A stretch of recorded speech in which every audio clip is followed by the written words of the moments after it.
Welcome everybody to another episode of Fantasy News. I am your disheveled goblin host, Daniel Greene, and today we have a mug-smashing smorgasbord of fantasy news to get through. So without any further ado, let's begin. First up, we have a very exciting update from author of the Bobiverse series, Dennis E. Taylor, who said, "For those who have been asking about future books, I've just signed a 4-book deal with Audible, 2 Bob and 2 non-Bob." For those of you who have not read Bobiverse, that's your loss. It's fantastic. There's a lot of shattered mug here.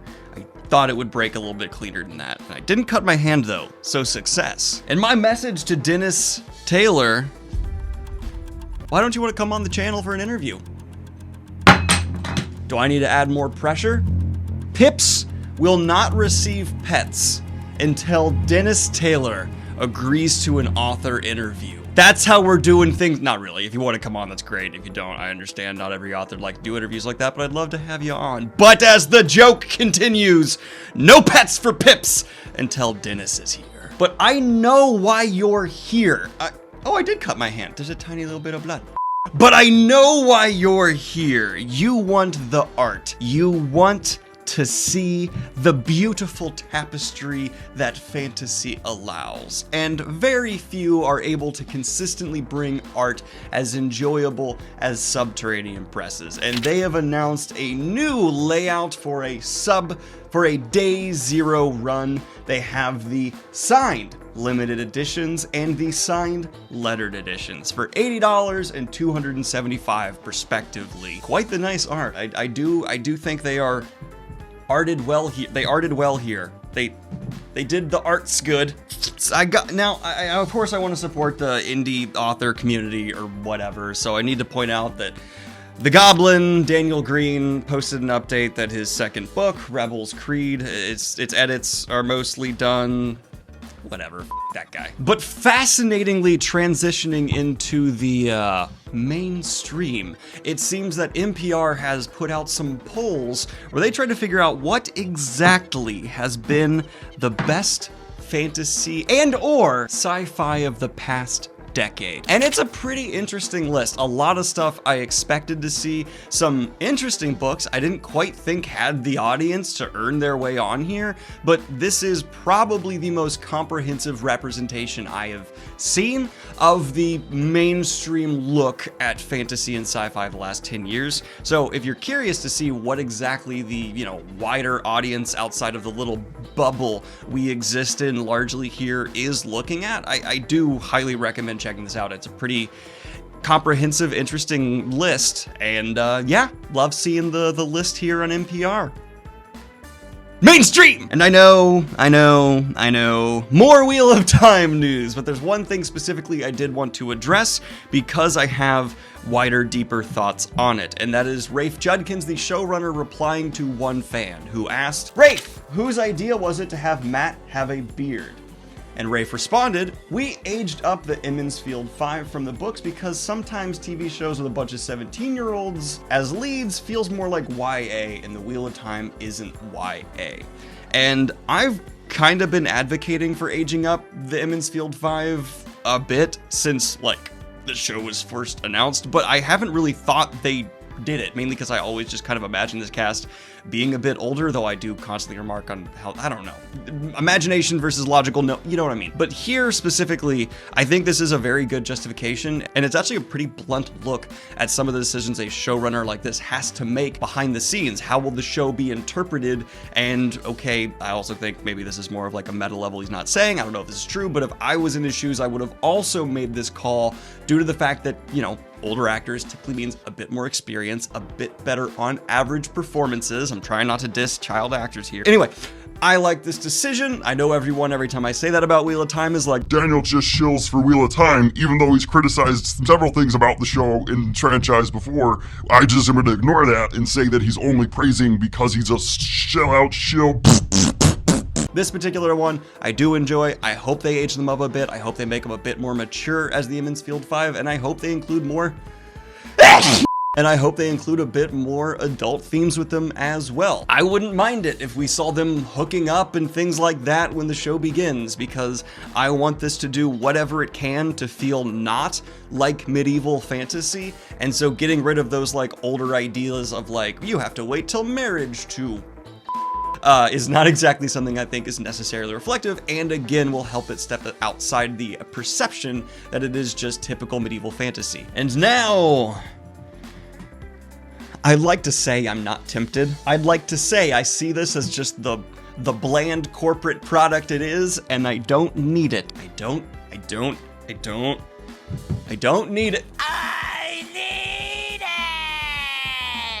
But what we have is a Sanji cookbook for the One Piece fans being released. And it'll just be full of recipes I'm sure you can find online. There's nothing here you actually need. All right. But let's step into the video game side of fantasy, because we had another look at the upcoming Black Myth and the Unreal 5 engine gameplay, and it looked pretty outstanding. I'm not gonna go as crazy about this as I've seen some people. We've seen extraordinary looking graphics before, but it was specifically the movement and environment that really captured me here. I'm definitely going to play this, and as someone who is still making their way through Dark Souls, yeah, this had some real appeal to it, and God, is this like my new favorite form of gameplay? Possibly. This kind of just intense one-on-one combat that feels always so skill dependent, seeing it brought into the latest and greatest tech, absolutely. I am aroused. It's entertainment, not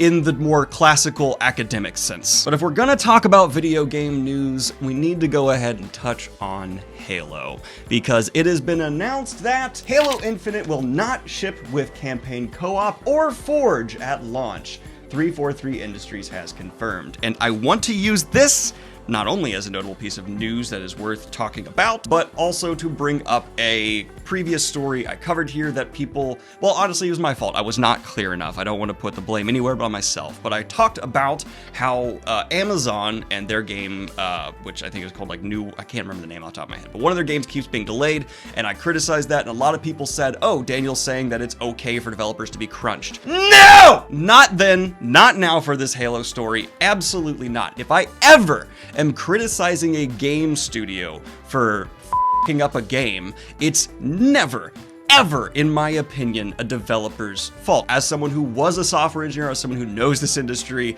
trust me, 99.9999999999999% of the time, it is not the development team's fault when a game isn't delivered on time. Think of it this way.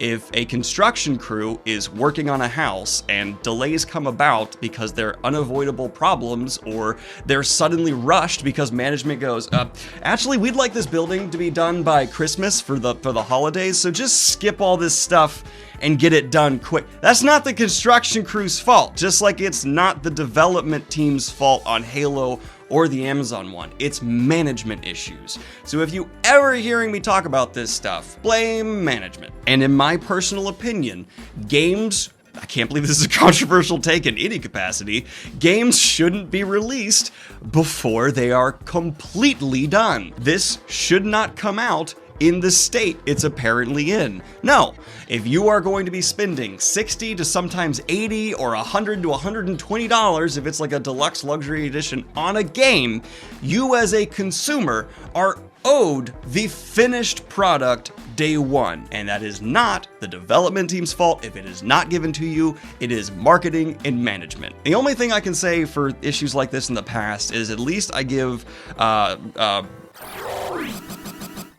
CD Projekt Red some credit for coming out after Cyberpunk's release and the management being like, don't blame our developers, this was our fault. I still think they are absolutely at fault, and I agree with them, but at least they had the courage and wherewithal to be like, yeah, that's us. Though they still did crunch their developers and are treating their developers like they have no free lives to actually live, which is a horrible problem within this industry, and I will continue to criticize that because I have friends that do it. But in the last piece of video game news, quickie one, we also got another sneak peek of the upcoming Metroid game, and it looks